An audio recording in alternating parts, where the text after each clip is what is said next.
मक्खन का पेस्ट है और ये चटनी। अच्छा अभी जो है ना काशिफ, थोड़ा सा बारीक कर दो बना।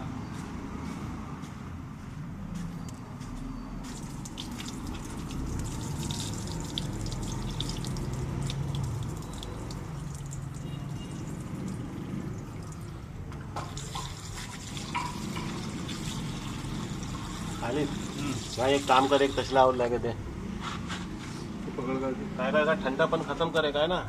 हाँ थोड़ी देर भिगो देना, थोड़ी देर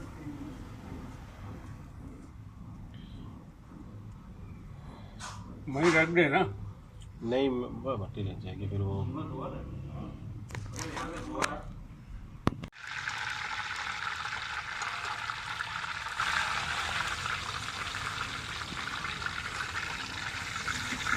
खालिद भाई मदद करो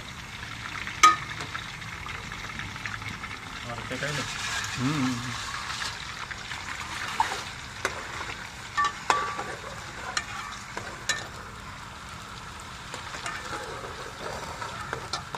डालेगा या वो भून के निकल के पहले?